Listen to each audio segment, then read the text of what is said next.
Good to go? Thank you. All right. Good afternoon, everyone. Thank you again for joining us at the State Control Centre.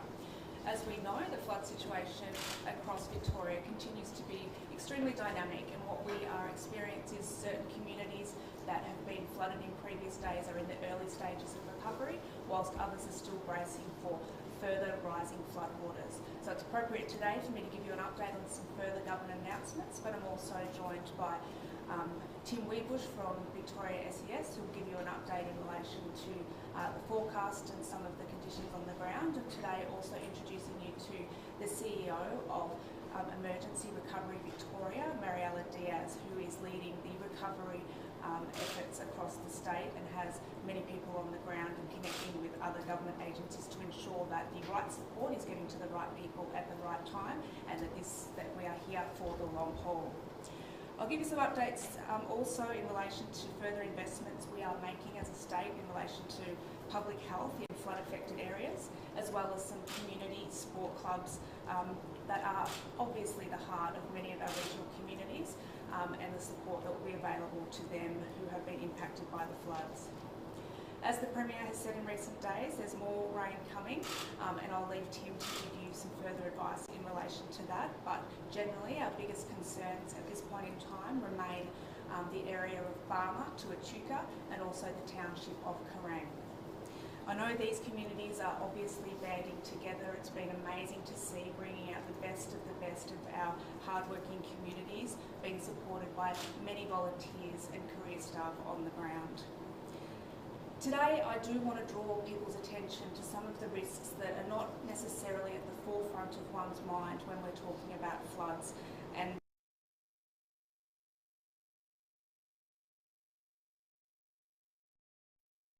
impacts.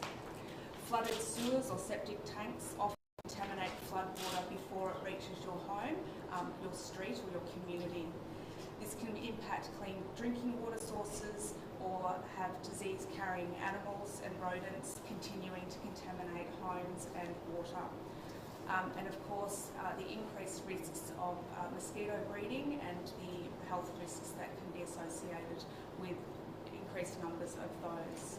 A flood cleanup and recovery also, as that is underway, we have issues such as mould, and it's also very important to be conscious of the risks that mould can bring, particularly to respiratory conditions. So today I'd like to announce that we are providing an initial public health measure response, things that we can put in place while many parts of the cleanup and recovery. Also, as that is underway, we have issues such as mould, and it's also very important to be conscious of the risks that mould can bring, particularly to respiratory conditions.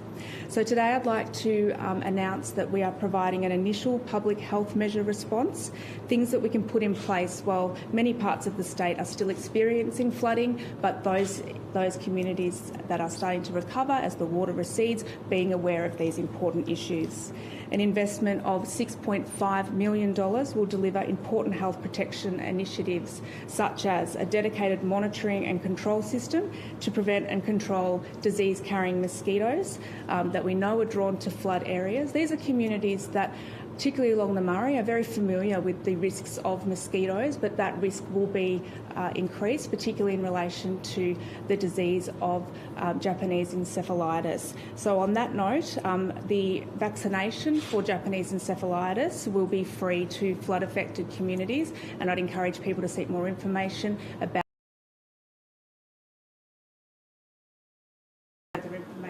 that will be made available through the health website and indeed relief centres and further health messaging that we can provide it to those impacted communities. We will deploy an environmental health and field workforce to flooded regions to support communities on issues such as appropriate waste disposal, septic tank repair and the safest way to ensure businesses and homes can be cleaned up. We'll be boosting resourcing to the worst affected local public health units, all in order to keep those communities safe and healthy. The floods have obviously impacted everyone in the community, and that means also our health workforce.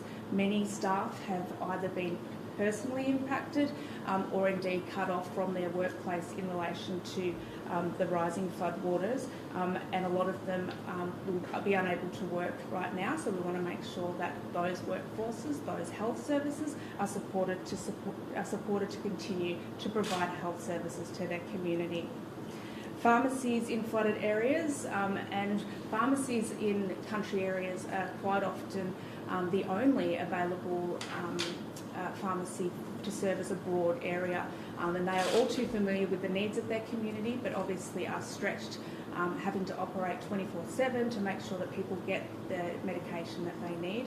Obviously very important to maintain the health of the community, and I know they're working really hard and we want to support them.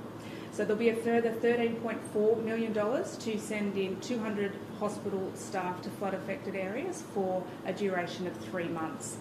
We really want to make sure we can backfill positions, and we're working across the Department of Health to facilitate and identify people that are willing to help, and matching services and the like will be provided, and support for those health workers to enter areas where a lot of people are wanting to help will be facilitated.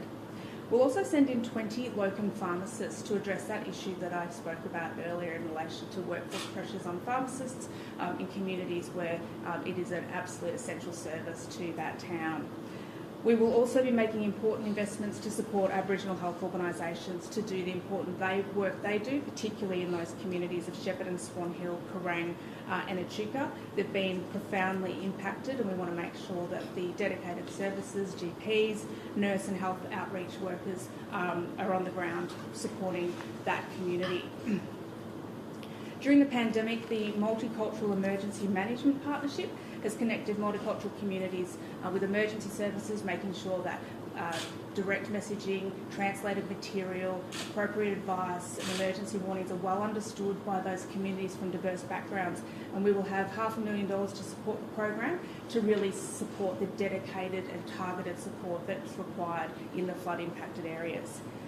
And finally, in relation to the announcements today, to support community support facilities. So we know football, netball, soccer, tennis, I'm going to leave off some sport, but these are clubs that not only have been impacted by floodwaters, but they're often a centrepiece of a country town. I know from first-hand experience that it is often these groups that are activating as soon as the floodwater starts to recede, and getting their participants, the people that are normally hanging around the club, deployed out to help those that have been impacted in town. I know a lot of football, netball clubs are banded together and having little strike teams to make sure that their community is supported. So what we want to do is make sure that we are providing direct support to so many of those clubs. So there will be $5.2 million community support emergency flood assistance program, which will deliver an initial payment of $5,000 directly to impacted clubs across the state. As the Premier said yesterday, these announcements are initial announcements. We are wanting to get financial assistance out the door as soon as possible. As I started at the conversation today, we have communities that are still yet to be impacted by the full impact of this incident, but we have communities that are beginning their recovery stages. So we want to get support out the door, financial assistance out the door. We will continue to work with the federal government in relation to further support as we have as we have assessments of the damage and the like, but this is the initial money going out the door to really support those costs that have incurred in the early days. Now to a quick flood update, just some facts and figures in relation to what is going on the ground. We have 11 relief centres now that are open, and of course they're providing shelter, basic food, necessities, connecting people to support services, and the details of those addresses are available on the Vic Emergency website. We've got 12 aircraft in the air today, as well as the 2 military Chinook helicopters that are both surveying damage as well as ensuring that critical cargo and supplies can get to communities that are still isolated, and we're also flying in staff to impacted areas so that we can relieve those that have been working very hard and due for arrest and the like. There are at least 50 sandbag collection points around the state. They're the formal collection points. There's a lot of informal sandbagging dispersion going on around different communities as well, but those efforts will continue. On roads, we still have 444 roads that are closed today.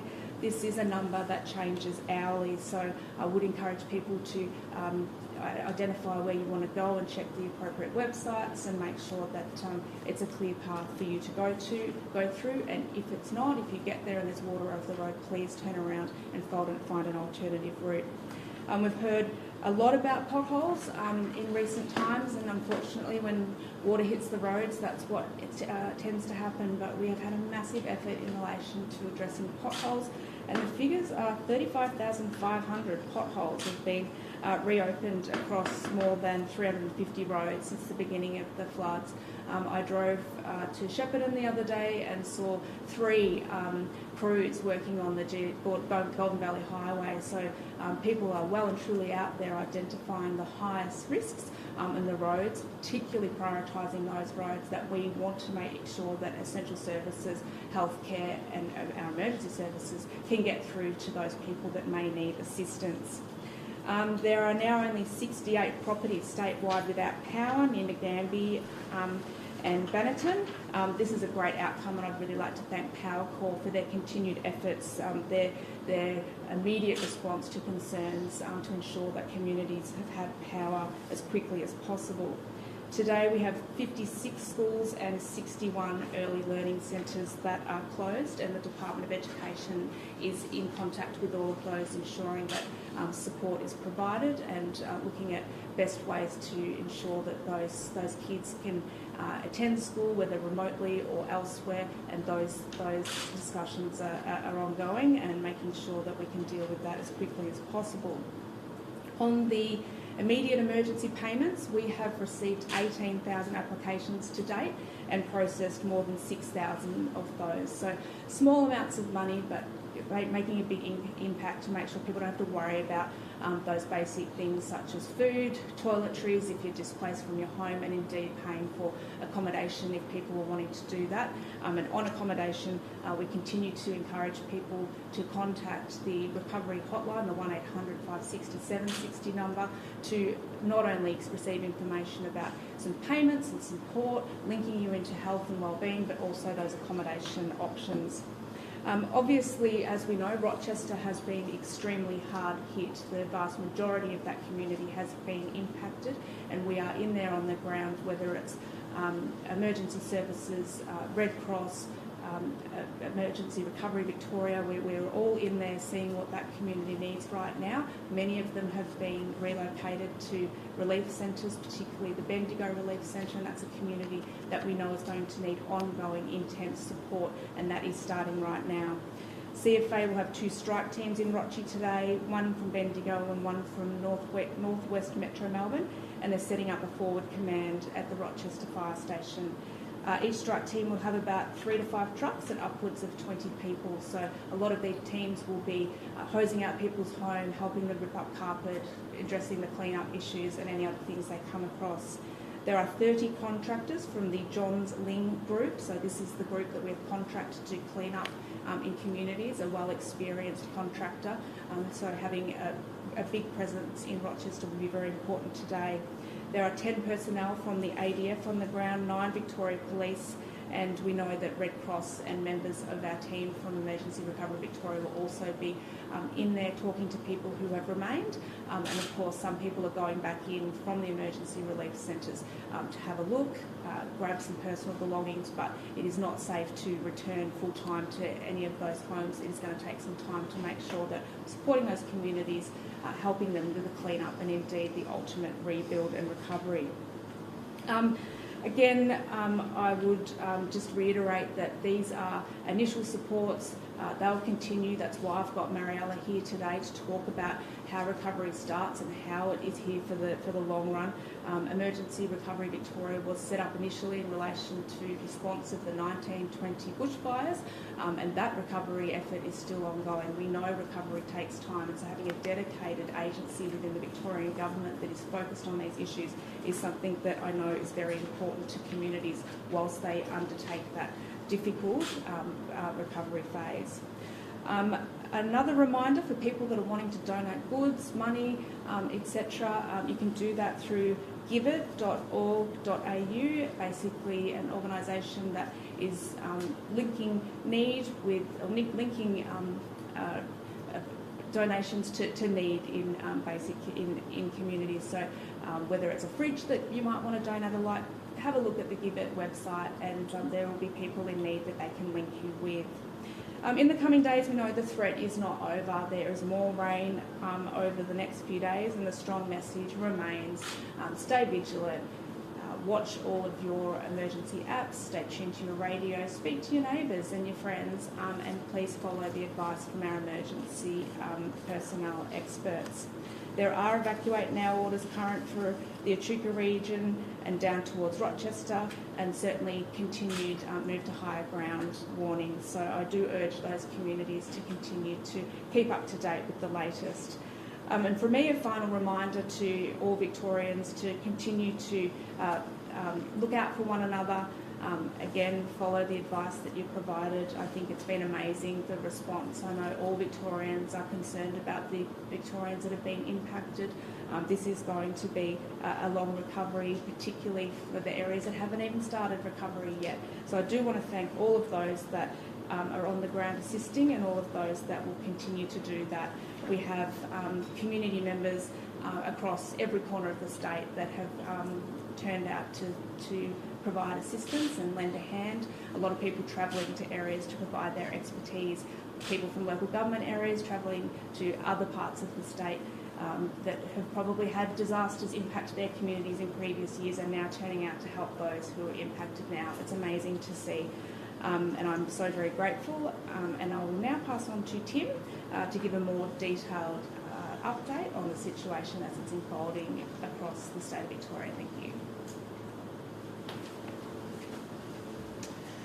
Thanks, Minister, and good morning, everybody.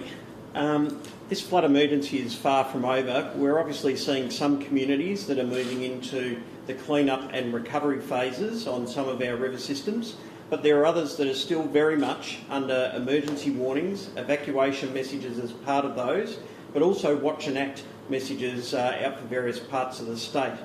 There's also now a flood watch for the impending weather that will come up across this weekend, and I'll come back to that again shortly. We've just seen over 8,000 requests for assistance now right across the state, whether that's through the original flash flooding to the riverine flooding, damage to buildings, trees coming down, but almost 730 of those being flood rescues.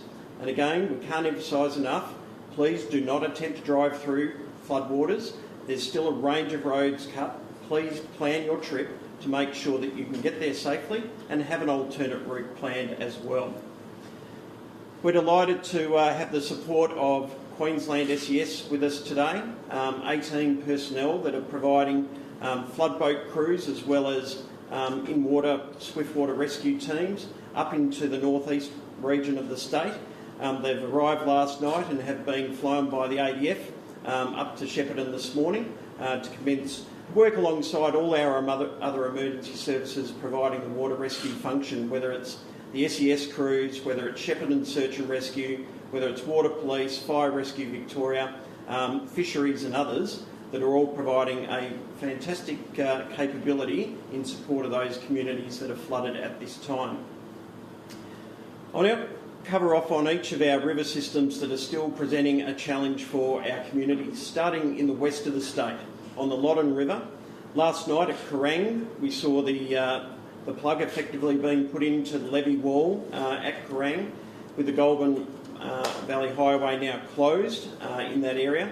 And so that now means that Kerrang will be isolated for at least 7, if not more, days in terms of this flood emergency. There is an emergency warning still current for Kerrang, saying it is now too late to leave.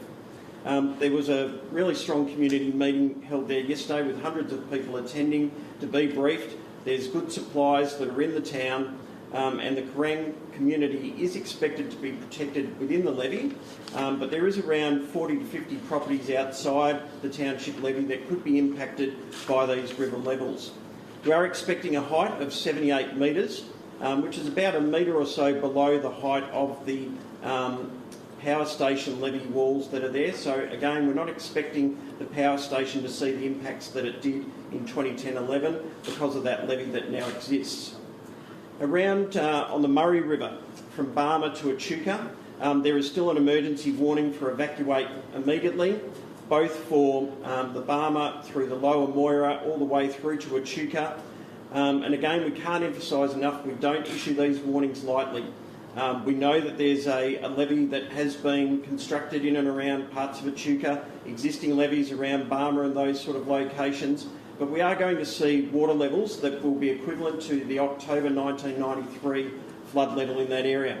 So that's a level that will be around 95 metres AHD tomorrow. So again, an emergency warning for evacuate now is in place for that community. If we then continue down the Murray River, there's a range of Murray River communities that are going to see impacts in the coming days. At Turrumbary, we're expecting a possible peak of 7.85 metres, which is around the major flooding level. And so again, that will be in another 4 or 5 days in that location. But what we're already starting to see is a range of rural levees around the Turrumbary area that are coming under pressure of already moderate to major flooding.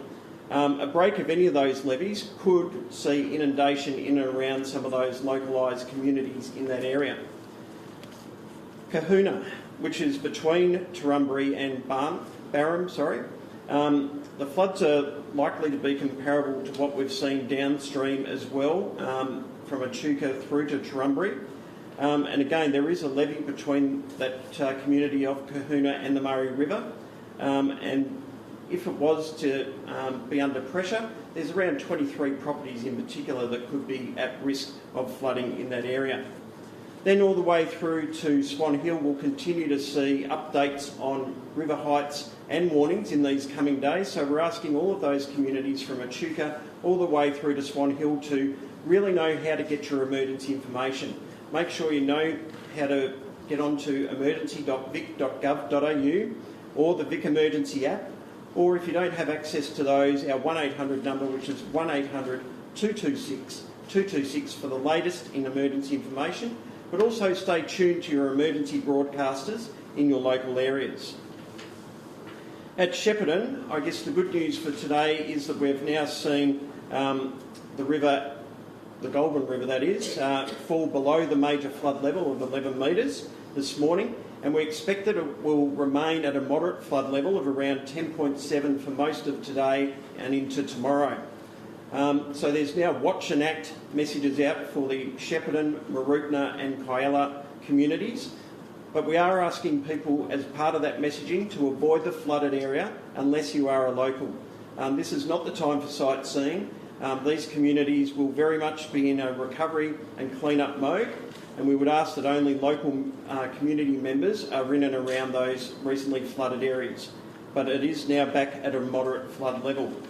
The other good news is the causeway between Mooroopna and Shepparton was open at 10 o'clock this morning, and we're also seeing shops and supermarkets in Mooroopna reopening this morning for supplies as well. A terrific turnout last night for the community meeting in that Shepparton and Goulburn Valley district, with over 3,500 people attending that community meeting to receive the latest information on what services are available, what clean-up will look like, and Murray Alec will touch on some of those services again shortly. At Murchison, which is below or south of Shepparton on the Goulburn River, we're now seeing a emergency warning still remaining in place with the message it is still not safe to return. That's because floodwaters are receding there. We are expecting that it will be out of the residential areas in the very near term. However, the bridge at Mooroopna is still very much something that needs to be assessed. Regional Roads Victoria believe there may have been some impacts as a result of the major flooding that's gone through that area. So we are expecting the bridge at Murchison to still be cut for several days. And on the Goulburn River at Seymour, we're now back to a moderate flood level, where we're continuing to see dam releases from Lake Eildon in particular. That will continue for the coming days, but we're not expecting to see renewed rises there to the levels that we saw, which were record levels of 8.26 metres back last Friday. It's currently at 5.77 metres and steady.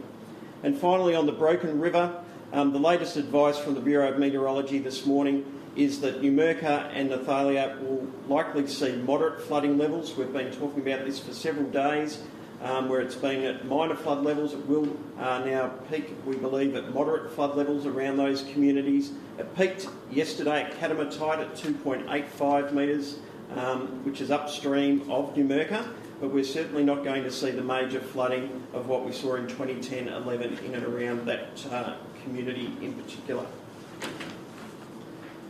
So the final piece for this morning is what it looks like with the weather system that's about to come across Victoria Friday into Saturday, and also some rain early in the part of next week. The good news is that we're expecting to see very much isolated thunderstorms during this period, rather than a widespread rain ban that could bring impacts back into some of those communities. As I mentioned earlier, a flood watch has now been issued by the Bureau of Meteorology for a range of catchments on and north of the Divide. For the main, that will mean minor, in some cases moderate flooding that will be renewed on many of our river systems on and north of the Divide.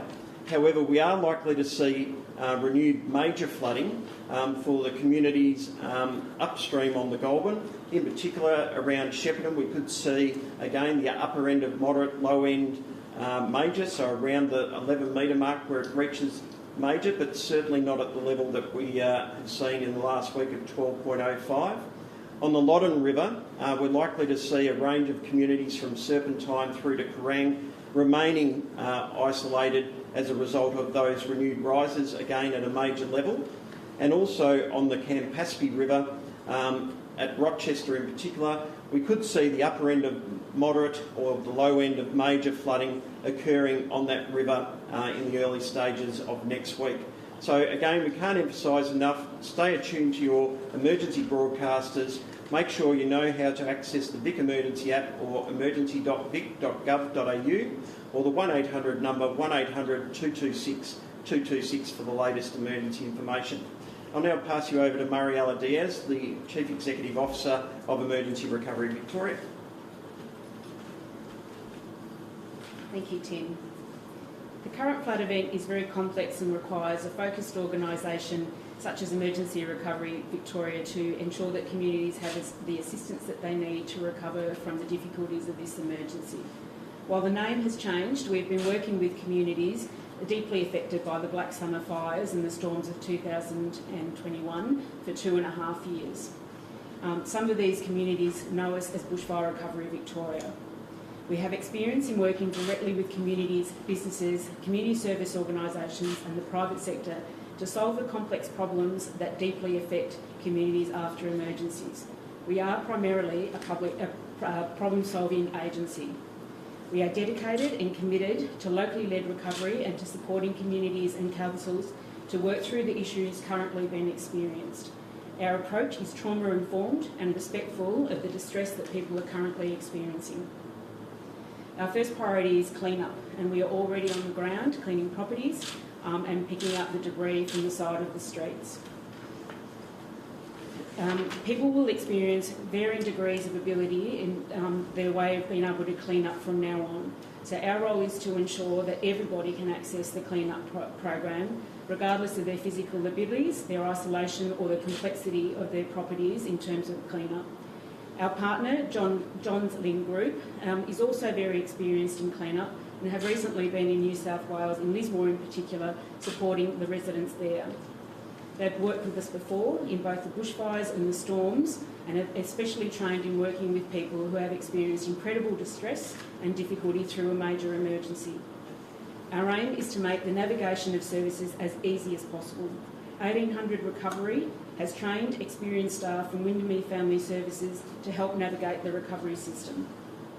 This includes help with clean-up, financial assistance, accommodation, access to food and water, access to mental health and wellbeing services and emotional support.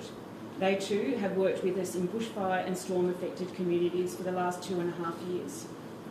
As of 3 p.m. yesterday, Windermere has received 233 calls for assistance. The general theme of these calls relate to a broad range of support assistance, particularly accommodation, emotional support and financial assistance. So what does early recovery look like? We're already working with councils and response agencies to time the transition from response to recovery carefully and when it is appropriate for communities. We have already started planning with councils to map out the approach, and will look to communities for assistance on that in the coming weeks. Our aim is to ensure that the voice of communities is heard and that we are focused on the right things with a lens to individual need and what the community wants as part of their recovery journey. We certainly encourage all of you to contact the Flood Recovery Hotline. It is a statewide service and it is available to all people that have been affected by this flood emergency. The number is 1800 560 760. Their service will offer navigation of available supports already on foot and any other services that will come on board. Sign up for the clean-up program, whether that be residential or curbside, temporary accommodation, mental health and support, and if you just want a general chat, they are there and they are very patient and, as I said, well trained in emergencies. The recovery hotline is open from 7:30 in the morning to 7:30 p.m. Thank you.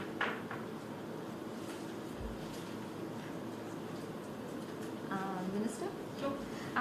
You mentioned extra support for multicultural communities. Mm-hmm. We're hearing that there's some communities in Shepparton in particular that have been hindered in their evacuations because of language difficulties. How do you respond to that? Yeah, look, so the Ethnic Council in Shepparton has been well connected in relation to the Incident Control Centre and, of course, in preparation, in anticipation of emergencies. They were well connected during COVID to provide similar type messaging. They are a stretched resource, and so getting to all communities at the right time is something we want to make sure that we can support them to do, which is why there is $500,000 being provided in relation to supporting those multicultural groups, because they are just so important in ensuring that the important messages are translated appropriate, are communicated on the right platform, for example. But we continue to work with broadcasters such as SBS. Local council, particularly in Shepparton, are well familiar with the community members that they have. I attended the Relief Centre 2 days ago, I believe it was. I'm not quite sure what today is, to be honest, but I think it was 2 days ago. And I spoke with people in that community that are going to the Relief Centre, and the Ethnic Council are represented there. So people now know that that's where they can access direct face-to-face support, as well as their normal measures of connecting in with that group. But we want to make sure they're supported, which is what some of the announcements are about today. So do you recognise there may have been problems this time around that needs to be done better next time? Look, I think as we approach any emergency, we always look at our response. We always want to get it better. We want to make sure that we learn from every experience so that we're on a journey of continual improvement.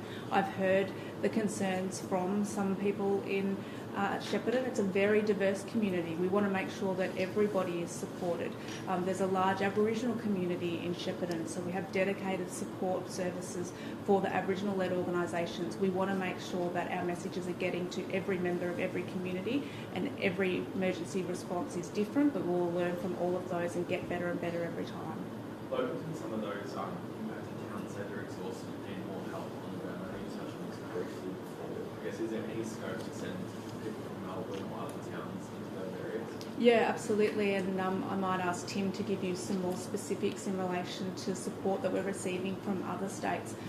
We are using the Chinooks, for example, to transport relief workforces to relieve those people that have been on the ground for some time, working very hard. We are very conscious of fatigue issues on our first responders in particular, and that will extend across all of our support services, whether it's from the Red Cross to our health services, all of the people in the incident control centres. We have reached out to other states, and indeed we're looking internationally as well about whether people are available to come and support the ongoing efforts in relation to response, relief, recovery, and we know that it's great to see that the weather patterns this week aren't quite as bad as what they may have been, but that doesn't mean in 1 week's time, in 2 weeks' time, 3 weeks' time, we don't have continued rainfall. We want to make sure we are looking after the health and well-being of all of our staff, all of the people that are providing support, whether they're career or volunteers, and we will make make sure that we are replacing people, forcing people to take rest days and the like. And Tim, particularly in relation to his workforce, the SES, like amazing people, and we know that they will push themselves, and we want to make sure that we're looking out for them. So I might give him the opportunity to just give you a bit of an outline about what we're doing to make sure we're looking after those people that are looking after everybody else. Thanks, Minister. As you'd appreciate, our volunteers are part of their community. In some cases, they've been directly impacted by this flood emergency. And so what we continue to do in any of these statewide events is they are truly statewide. We bring people in from other parts of the state to be able to bolster that support, to provide periods of respite. And just a couple of examples. I understand in recent days we've had boating crews that have come out of Malakuta all the way up into the north of the state. So previously impacted by fires, supported by others coming into there. This time round they're supporting their fellow volunteers in the north of the state. We've also put in a helicopter crew with a road rescue team out of Mangalore that is responding to areas where there might be isolation and we need to get road rescue services into place. Again, volunteers coming from places like Kinglake and other locations that haven't been as impacted to be able to provide that support. So we've got our wellbeing services that are in a number of these communities working with our volunteers, as do CFA, as do Lifesaving Victoria. But that's why we're also now seeing Queensland SES here on the ground, providing some respite with boat crews, in-water technicians. And we had a meeting of all the commissioners and chiefs across Australia late yesterday to talk about our ongoing support needs, not only here in Victoria but in other parts of the east coast of Australia. And we'll continue to draw on that support from right across Australia, in fact Australia and New Zealand, should we need it in the coming days. Are you able to give us any more detail on the threat facing Aboriginal communities up in over the kind of border region? Yeah, look, as the Minister indicated, we've been working with Aboriginal Victoria and a range of their Indigenous leaders in terms of, I guess, getting them prepared, particularly in some of those areas like Boundary Bend through to Swan Hill and beyond, where we know there are communities that are based there that could become under threat of this major flooding in the coming days. And so in all of these emergencies, we try and draw on those community leaders that are well connected to be able to communicate our messages, to be able to help, I guess, pass on the things that people should be doing in those locations, as we have with the Victorian Multicultural Commission for locations like Shepparton and other locations across the state that are being impacted by these floods. Tim, just on the Echuca Wharf, the Weather Bureau has revised its forecast for Murray Mount Surfing to peak on Sunday, Friday. Can you just talk us through that a little bit?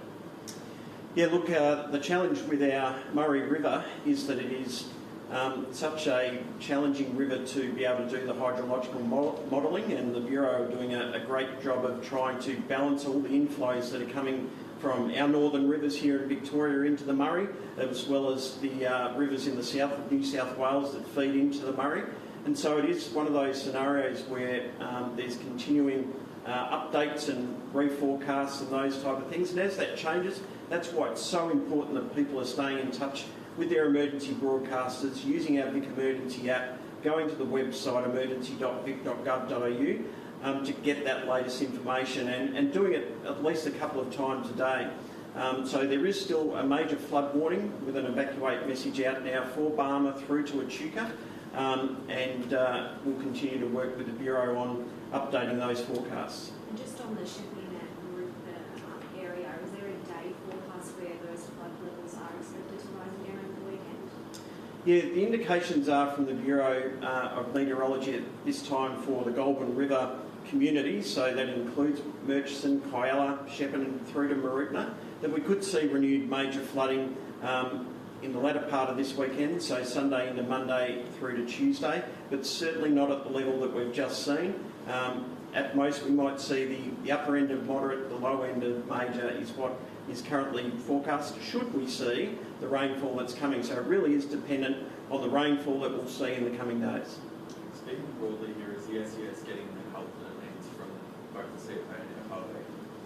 Look, we're seeing tremendous support from all our emergency service agencies. There's hundreds of volunteers from CFA, from Lifesaving Victoria, the Rapid Relief Team, a range of community groups. We're seeing terrific support from Forest Fire Management Victoria, out there with many task forces helping us with sandbagging in incident management teams, and Fire Rescue Victoria that have also been helping with flood rescues, with impact assessment, and also in our incident management teams. The situation with the sewage problems in Rochester have been partially restored. Can you give us an update of where they're at? Yeah, so the Delta water sector has been working very closely with their partners, and saw 7 teams that went into Rochester to look at the sewerage system there. They have been able to restore parts of that sewerage system, but we are saying to that community that it is still quite fragile. It's not fully restored by any sense, but it does mean that people will have some limited access to that sewerage system in the coming days as they continue to work on restoring that system.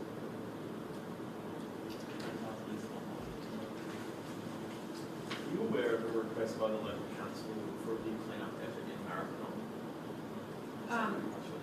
Well, there's a request for clean-up from any community that's been impacted by the floods.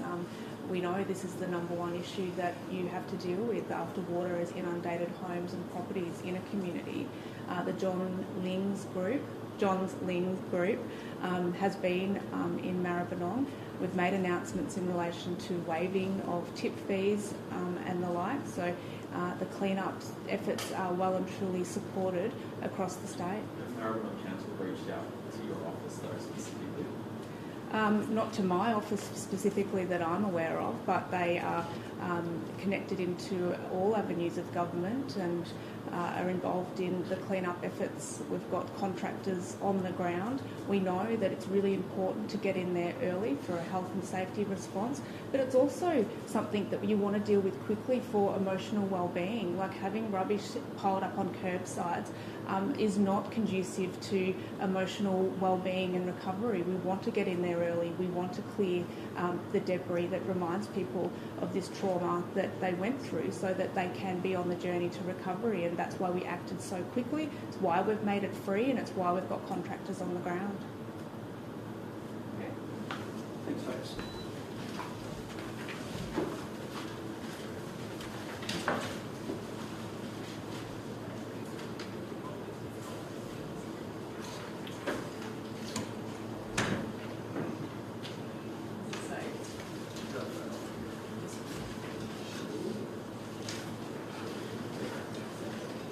Does anyone need the release?